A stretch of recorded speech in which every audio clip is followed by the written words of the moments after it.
Dal derby al derby si chiude come si apre, almeno virtualmente, la stagione di Oratorio Marineo e Don Carlo Misilmeri. Amici di Sportisili, ben trovati allo stadio Fiorilli di Casteldace, il campo scelto per l'occasione dalla società di casa per disputare questo derby dell'Eleuterio, quarta edizione dopo i due di Coppa e quello di andata giocato al Giovanni Aloisio di Misilmeri. Le solite grandi motivazioni, soprattutto a livello territoriale, per questa sfida che inizia soprattutto con i tentativi di marca ospite con gli uomini di Mister Utro che prima cercano il gol sull'asse Manfredi Giuseppe, ma la conclusione di quest'ultimo finisce sul fondo. Poi prova a mettersi in proprio il centravanti arrivato a febbraio alla corte di Mister Utro, che dopo un fraseggio prolungato cerca la conclusione dalla lunga distanza, ma la palla si perde sopra la traversa.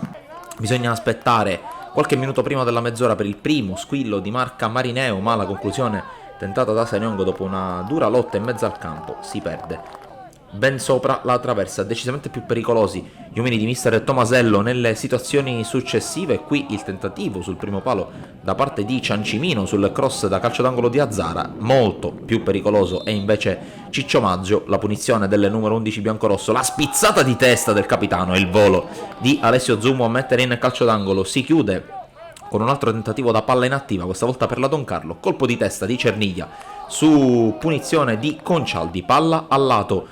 Veniamo al film della gara con il secondo tempo, con la sponda di Azzara, quella di Sanyong, per la conclusione di D'Agostino che si perde al lato. Insiste però la formazione di casa con l'apertura ancora di D'Agostino per Di Maggio, il cross è perfetto, ma è perfetta anche l'uscita di Alessio Zummo.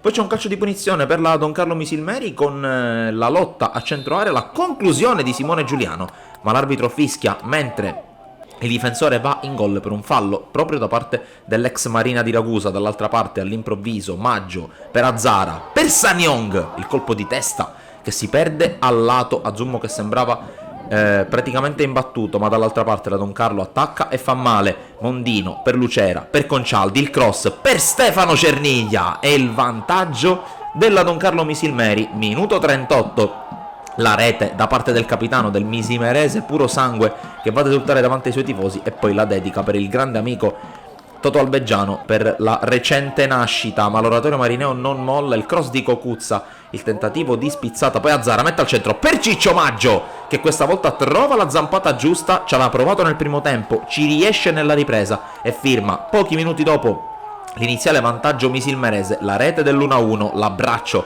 con Angelo Tomasello e con i componenti della panchina per il pareggio da parte dell'Oratorio Marineo. Ma l'ultima parola prova ad averla la Don Carlo Misilmeri. Qui il disimpegno errato di Procida che arma il sinistro di Raimondo Lucera, ma deve esibirsi in una grande parata Lamin Sisei per evitare l'1-2. Poi dal calcio d'angolo non scaturisce nulla di buono se non l'arrivo dei tre fischi da parte del direttore di gara, che pone fine a un derby vibrante, intenso, giocato al meglio delle proprie possibilità da entrambe le squadre.